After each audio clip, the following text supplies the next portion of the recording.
Hello, my name is Cahor. I am a second year civil engineering student and this is our project for analysis and modelling of fluid systems. We decided to base our project on fluid flow in water pipes. We decided to focus on the pressure loss in pipes. This included the major loss, which was due to the friction losses in the pipes, and the minor losses, which were due to the fittings, which consisted of bends, reducers and taps. We used a real-life example to explain our point further. We picked a water system in a domestic dwelling. Our first task was to find all the variables which affect fluid flow in pipes. These were the diameter of the pipe, the friction, the density, the viscosity, the velocity of the water in the pipe, the roughness and the length of the pipe the water has to travel through. From these variables we had to determine the number of pi groups. To determine this, we subtracted the number of primary dimensions from the number of variables. This gave us 4 pi groups.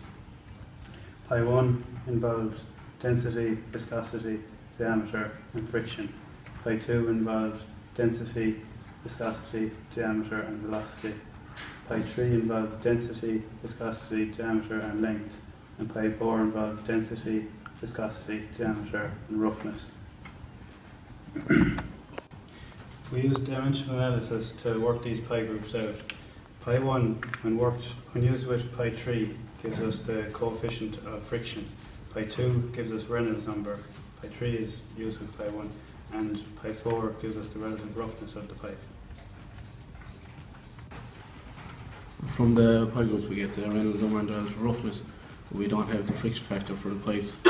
So we found this Moody diagram, which is a series of graphs made for thousands of experiments taken over many years. This diagram consists of the friction factor and the relative roughness on the y-axis and the Reynolds number on the x-axis. We use our values we got for Reynolds number and the relative roughness to get the value of the friction factor over here.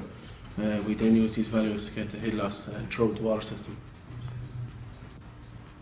First, looking at major and minor losses in pipe flow systems, major head losses is due to friction in pipes and ducts, while minor losses is due to components such as valves and bends in pipe systems.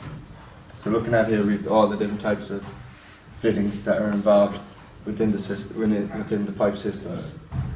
So we're going to be using a seating valve, which is here and here, which at the end of the system, which we have in our house here, our set. So then we also use an elbow, 90-degree elbow, which is found here, here, here, and here. 4 different bends within the system. There's also a reduction, which is involved in the water tank going into the pipe at this here. So there's going to be losses all along this system. Over here we can see the loss coefficient for the minor losses. So the 90-degree elbow is 1.4. So the reduction, which is here, from the tank going into the pipe, can be here seen as 0.9. So that's the loss at that there. The final loss of the 2 valves, 1 and 2 here, are down here, the valves of 0.69. So that's okay, so we wanted to get the head loss in the pipe. So to get the head loss in the pipe, we first have to calculate the velocity of the water that will be flowing through the pipe. So in order to do so, we use the formula Q is equal to AV, where we know the flow that has to come out of the bottom at the taps. We do not know the velocity, but we can calculate it because we also know the diameter of the pipe. So with the known variables that we have, we can use the diameter of the pipe and the flow that we know we need to have. We can use the velocity, which if we rearrange the Q is equal to AV, we can get the velocity, which is equal to the flow divided by the area. So as the calculation shows here, we calculated the velocity of the water in the pipe to be 2.22 or 2.72 meters per second. So then when we have the velocity, what we can do then is we can calculate the Reynolds number. So the Reynolds number was our second pi group, and Reynolds number is equal to density multiplied by velocity by diameter, all divided by viscosity. So using the calculation for our Reynolds number, we found the Reynolds number to be 3.39 by 10 to the power of 4. we have a known value of roughness for a smooth copper pipe, which is 1.4986 by 10 to the power of minus 6. Again, this is a dimensionless number.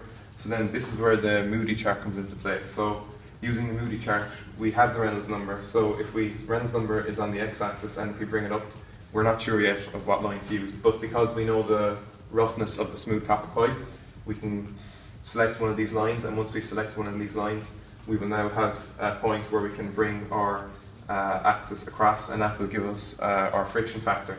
And then using the friction factor, which we calculated to be 0.025, we can then calculate the head loss.